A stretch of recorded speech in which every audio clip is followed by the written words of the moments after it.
Hi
friends, ఈరోజు నేను ఒక ఇంట్లో ఇంటీరియర్ డిజైన్ వేయడానికి వెళ్ళాను.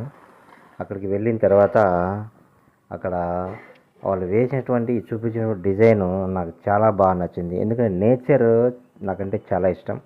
ఆ నేచర్కి సంబంధించి డిజైన్స్ కానీ పిక్చర్స్ కానీ వేయాలంటే నాకు చాలా ఇష్టం.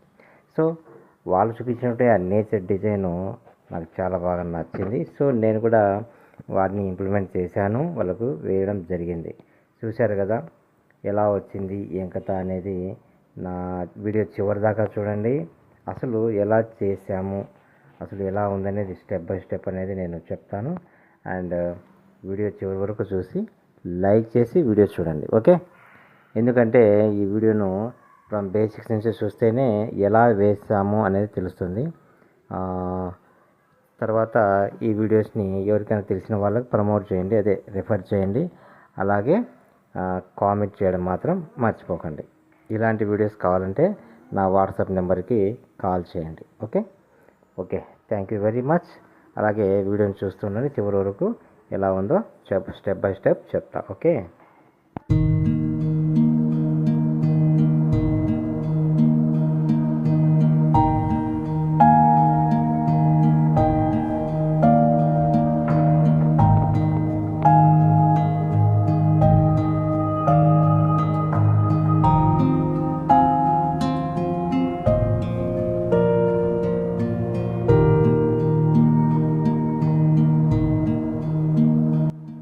మొదటగా వాల్ని మనము పూర్తిగా పేపర్ కొట్టేసుకొని బాగా సాఫ్ చేసుకొని పెట్టుకోవాలి.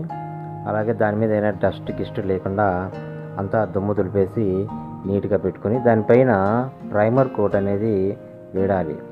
ఆ ప్రైమర్ కోట్ వేసేటప్పుడు ఫస్ట్ కోటింగ్ వేసిన తర్వాత మళ్ళీ ఒక 2 hours ఆరిన తర్వాత మళ్ళీ ఇంకొక కోటింగ్ వేసి మళ్ళీ 2 hours ఆరిన తర్వాత అప్పుడు మాత్రమే మనము ఎమల్షన్ అనేది అప్లై చేసుకోవాలి. ఎందుకంటే ప్రైమర్ పూర్తిగా ఆరిన తర్వాతనే బాగా పట్టేసుకుంటుంది ఎమల్షన్ కూడా. సో నెక్స్ట్ ఎమల్షన్ కూడా సింగిల్ కోట్ వేసాను, అంటే డబుల్ కోట్ కూడా 1 hour గ్యాప్లో డబుల్ కోట్ కూడా వేయడం జరిగింది. ఇక ఫైనల్గా నెక్స్ట్ స్టెప్ ఏంటంటే మనం వాల్ ఎంత ఉంది అనేది ముందుగా మనం మెజర్మెంట్ చేసుకోవాలి. ఎందుకంటే మనం వేసేది ఇప్పుడంతా గ్రాఫ్ డిజైన్ అన్నమాట. అంటే పక్కన వీడియోలో చూపిస్తాను, ఫోటో వేస్తా చూడండి. ఒక గ్రాఫ్ లాగా గోడకు గ్రాఫ్ వేసుకొని ఈక్వల్గా అటుపక్క ఇటుపక్క ఇమేజెస్ ఈక్వల్గా వచ్చేట్టుగా మనము పర్ఫెక్ట్గా కూర్చోవాలంటే గ్రాఫ్ ఇమేజ్ని మనము గ్రాఫ్ మెథడ్ని వాడాల్సి ఉంటుంది. సో ఆ విధంగా మనము గ్రాఫ్ వేసుకొని గ్రాఫ్లో ఎక్కడ ఏ గడిలో ఏ బాక్స్లో ఏ పార్ట్స్ ఉన్నాయో అవన్నీ కూడా మనం పెన్సిల్ స్కెచ్ కానీ చాక్ పీస్తో కానీ స్కెచ్ కానీ ఒక డ్రా అనేది స్కెచ్ వేసుకుంటాం. తర్వాత స్టెప్ బై స్టెప్ లీవ్స్ అలాగే స్టెమ్ ఇవన్నీ కూడా కలర్ ఫిలపింగ్ చేసుకుంటూ వస్తాం. ఇక ఫైనల్గా అనేది మిగతా వాటన్నింటికి కూడా బ్లాక్ అండ్ గ్రే కలర్లతో షేడింగ్లు లైనింగ్లు ఇచ్చేస్తే పర్ఫెక్ట్గా ఇమేజ్ అనేది పూర్తవుతుంది.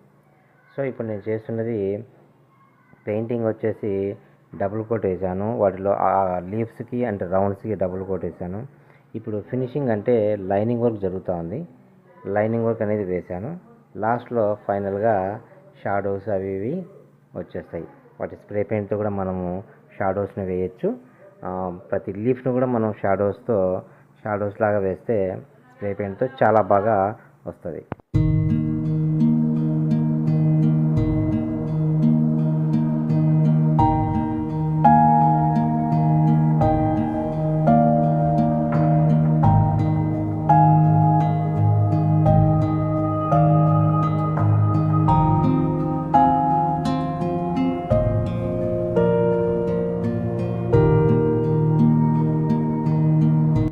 చాలామంది ఆర్టిస్టులు కానీ పెయింటర్లు కానీ ఫస్ట్ డిజైన్ చూసిన తర్వాత అమౌంట్ అనేది చెప్పండి. ఎందుకంటే డిజైన్ చూడకుండా అసలు దానిలో వర్క్ ఎంత ఉంది, డెప్త్ ఎంత ఉంది, ఎంత టైం పడుతుంది, అసలు దానికి ఏమేమి పెయింట్స్ కావాలి, ఎంత రిచ్ పెయింట్స్ అంటే ఆయిల్ పెయింట్స్ కావాలన్నా, వాటర్ పెయింట్స్ కావాలన్నా, లగ్జరీ ఎమల్షన్స్ కావాలన్నా, రాయల్ ఎమల్షన్స్ కావాలన్నా, ఇవి డిఫరెంట్గా వాళ్ళు పెట్టే ఖర్చును బట్టేసి వాళ్ళు చూపించే డిజైన్ బట్టి మనము అడుగు ఇంత అనేసి మనం చెప్పాల్సి ఉంటుంది.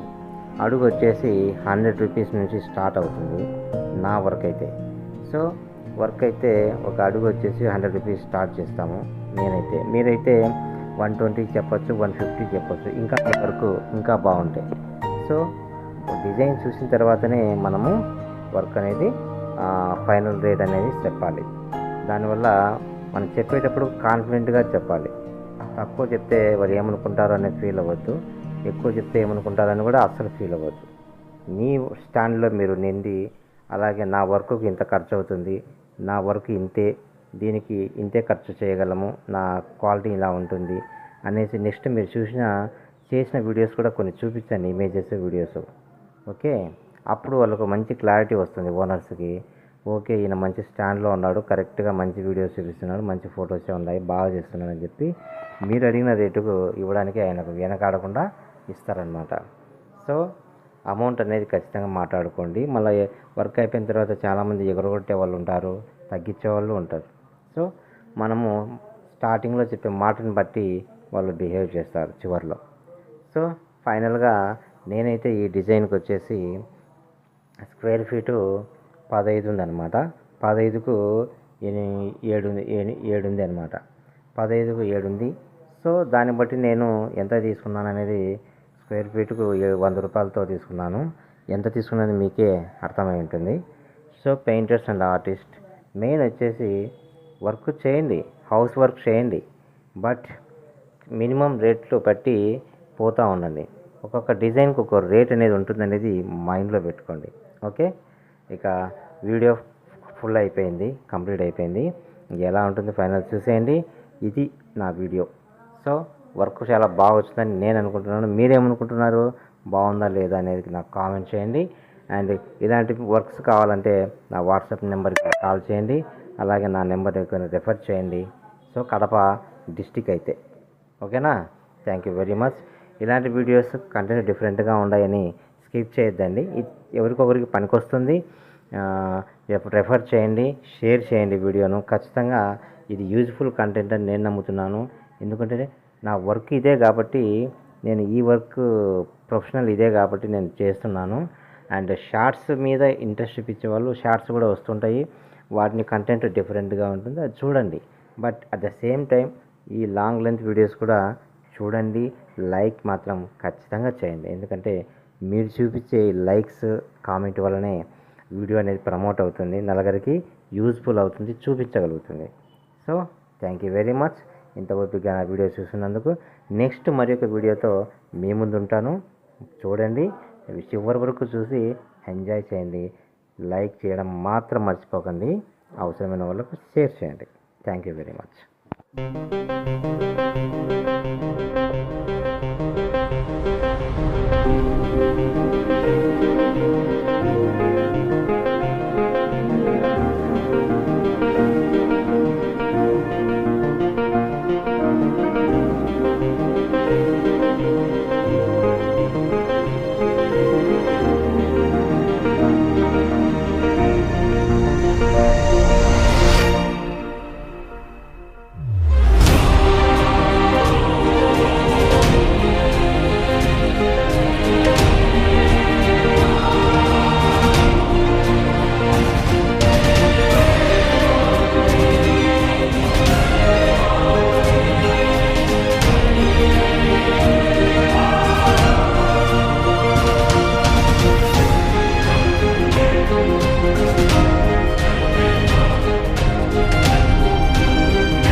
ఇది పూర్తిగా చంద్రముఖిగా మారినటువంటి ఆర్ట్ వర్క్. అంటే ఇది ఎలా వచ్చిందండి ఆర్ట్ వర్క్?